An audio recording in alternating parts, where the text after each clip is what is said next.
Hello and welcome to Taylor's Tech Reviews. As you already know, we're currently amidst one of the strangest and most uncertain periods of time I've ever seen in my life, so I thought it might be quite a good opportunity to try something I've always wanted to do, which is tech reviews. So today I'm going to be talking about my impressions of the AirPods Pro after owning them for 6 months and how I think they still weigh up against their competitors. The AirPods Pro were released on the 30th of October of last year. They boast plenty of new technologies that have never been seen before inside a truly wireless earbud from Apple. These technologies include active noise cancellation and a new array of microphones to allow the bleed through of outside noise in something they call transparency mode. These AirPods also now feature 4 sensors for things like pausing and skipping audio playback, as well as cycling between different modes available. Siri has also been integrated with the use of the Hey Siri command. The AirPods Pro can wireless charge, and they do have a lightning port if wireless charging is not your thing.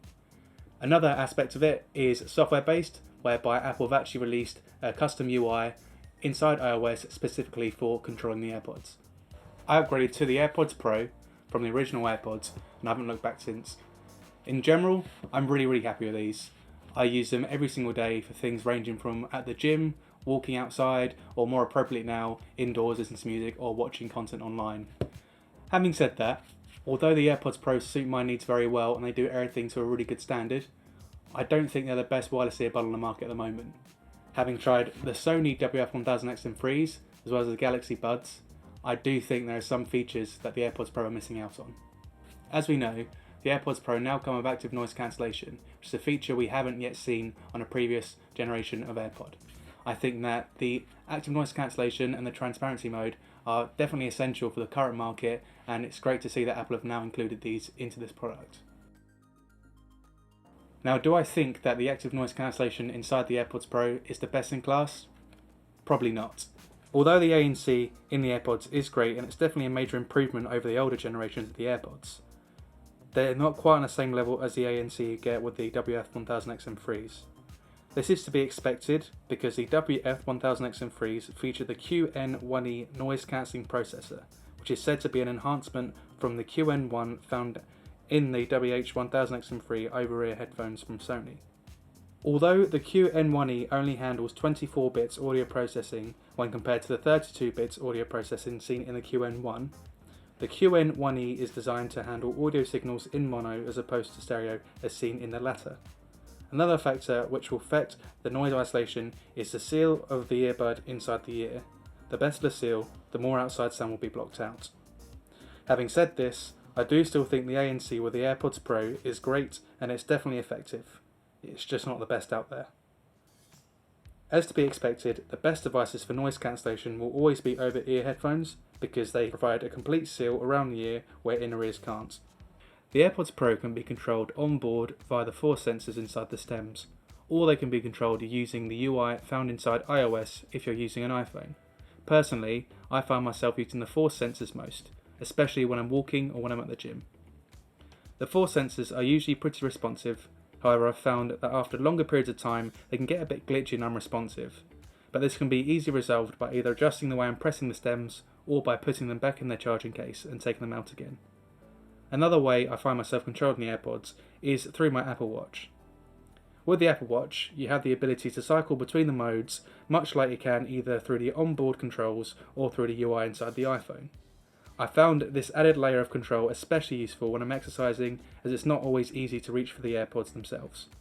In general, the integration across Apple devices for these earbuds is unparalleled and it's definitely one of the major pros to being inside the Apple ecosystem. With this said, I still wish we had more control over the sound profile we get from the AirPods. There's no way to EQ the sound to personal taste, and it's definitely something I miss when coming from the Sony WH1000XM3s. Sony has an app that allows users to tailor the profile to your taste. Inside the app, not only can you toggle on or off the ANC, but you're able to choose the amount of active noise cancellation to suit you and your environment. Although I can imagine this flexibility is great for some people, I personally leave the ANC on at full times. The app also allows you to create 2 custom EQ profiles, or you can choose to use one of the existing EQ presets from Sony. You also have access to other settings inside the app to assign different tasks to the touch controls and other further customization. As standard, The WF1000XM3s ship with the left bud gesture control toggling between ambient mode and noise cancelling, and the right bud gesture as a play-pause control. With an update, this was changed to allow the user to configure these controls to their needs. Although the Sonys do offer a lot more flexibility with the added app support, I have found the app to be a bit temperamental and it can feel a bit clunky. This is definitely improved over time with app updates, but I do think it's worth mentioning. This is just a personal view of mine and I'm sure others feel differently, but as I'm so used to the seamless performance you get from iOS specific applications, I definitely do notice a difference. Having said that, I haven't used this application with an Android phone, so the user experience may be slightly more optimised in that space.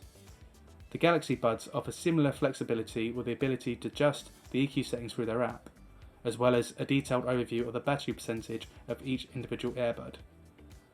Unlike the AirPods Pro and the Sonys, the Galaxy Buds and the Galaxy Buds Plus do not have noise cancellation. Call quality is very important with wireless earbuds, with many of us using them to take calls. One aspect of the AirPods Pro that is at the top of their class is the microphone quality when on calls.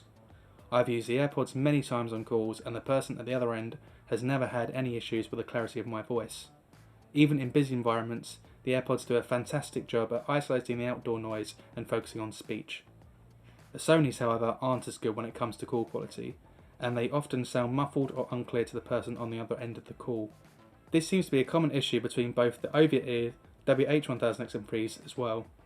Taking calls with my over-ears has shown similar problems as I've faced with the inner ears. I'm not too sure how similar the microphone arrays are in both, but they're definitely more optimised for noise cancellation over call quality. When it comes to comfort, the AirPods Pro easily top the list for me. They come with 3 different sized ear tips which can be changed out in seconds with sizes to suit everyone's personal ear shape. Changing the ear tips is as easy as pulling the current ear tip off with a bit of force and snapping the new ear tip in place with a reassuring click to know they're secure and good to go. I've switched back and forth between the medium and large size ear tips myself, and both prove to be very snug and comfortable for my ears.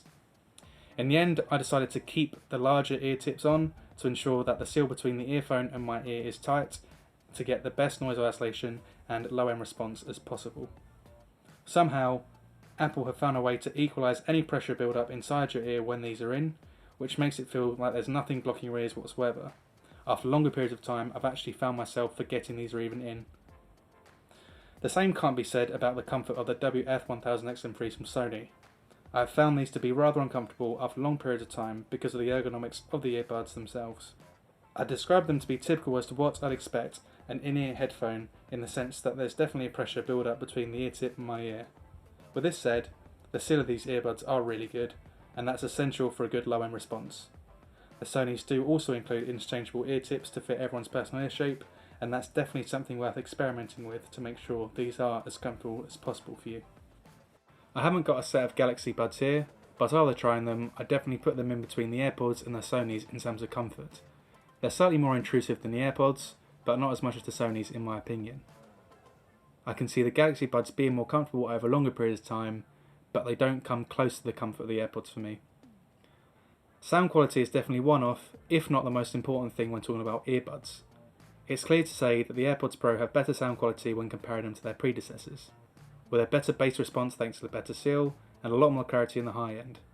The AirPods Pro do a great job when portraying high and mid frequencies, where things like the vocals and the guitars sit inside a mix, which makes them very enjoyable to listen to. If you're lusting over deep and rich low end, these probably aren't suited to you. Low end response is without a doubt where the Sonys shine. Their bass is deeper and much more complex than that of the AirPods Pros, and they have added the benefit of a manipulative EQ for added flexibility. The Sonys come with true bass, which allows you to truly tune in the amount of sub bass you like to get from your music. When it comes to high end, the Sonys seem to drop off a little. Of course, this can be controlled via the EQ settings, however, for me, the AirPods Pro are definitely clearer in this region. The same thing can be said for the Galaxy Buds, where they're definitely not lacking in low end, but they do lose a bit of clarity in the high end, at least to my ears. Overall, I think the Sony WF1000XM3s win on this front because of their superior customization, as well as their fantastic bass response for their small 6mm driver and form factor. Another really important factor to consider is the form factor of these products. Although all these products are designed with portability in mind, some of them are definitely more pocketable than the others. The least pocketable of the lot is the Sony's, although they do feature a really aesthetically pleasing case, with this matte black body design and this copper accented lid, which I really love. The Sony's offer 6 hours of audio playback with the ANC turned on, or 8 hours of audio playback with the ANC turned off. They have USB-C port for charging, which is always a plus to me, but they do not feature wireless charging like the AirPods Pro. Moving on to the form factor of the AirPods Pro, it's probably something that I'm a lot more used to coming from the original AirPods. The AirPods Pro's case is only slightly larger than the original AirPods, and it's still very easily pocketable. The finish is the same glossy white finish that we all know and love, and one thing that I will mention is that this finish does scratch quite easy, as you can see from my original AirPods case, so I do recommend getting some kind of case for them. The case I'm currently using, my AirPods Pro, is from Native Union. It's black leather, it looks sleek, and it still allows for wireless charging. The AirPods Pro come with a lightning port as opposed to USB-C, which I would prefer, but it's not really a big issue because I already have an iPhone anyway. The form factor to the Galaxy Buds and the Galaxy Buds Plus is quite similar to the AirPods Pro, it just slits slightly shallower and it's slightly longer. Unfortunately, I haven't got a Galaxy Buds case here for you to see, but I'll put some images on the screen now. Price is also a very crucial factor when selecting the earbuds you want to choose. The AirPods Pro come in at the most expensive of the lot, a price point of £249 here in the UK or $249 in the US. The second generation of AirPods come in at £199 for the wireless charging case included, or £159 without the wireless charging case. This £50 or $50 difference, all depending on where you are in the world, to me doesn't make that much of a difference for the amount of features you get on top of it. I think it's definitely well worth spending that extra money to get the active noise cancellation and the transparency mode, which you cannot get with the second generation AirPods. It is more expensive in the short term, but I think in the long term you'll definitely be a lot happier with the AirPods Pro. The Sony WF1000XM3s are currently listed on Sony's website as £220, but I have seen them on other websites like Richard Sounds and John Lewis as being £169. With a saving of just shy of £100 from the AirPods Pro, I definitely think this is an absolutely amazing deal and one that you should look at. As I've said before, I think in a lot of ways the Sonys beat the AirPods Pro, so for this price it's definitely something that you can't miss out on. The Samsung Galaxy Buds and Galaxy Buds Plus are currently listed as £139 and £159 respectively on Samsung's website, although I do think you can find these a lot cheaper if you look elsewhere. Another good thing to mention is Samsung do offer an app for iOS whereby you can fully utilise all the features from the Galaxy Buds on an iPhone as well, so you don't have to have an Android necessarily to use these. My final thoughts of the AirPods Pro are that they're still a fantastic product to have. In terms of convenience, compactability and sound quality, they're definitely better than a lot of others out there. As I've said before, there are some things which I think they are missing out on, but at the same time I still pick these up way more than I do any other earphone I have. Thank you for watching, please like, subscribe and leave a comment down below if you feel like you learned something, and I'll see you in the next one.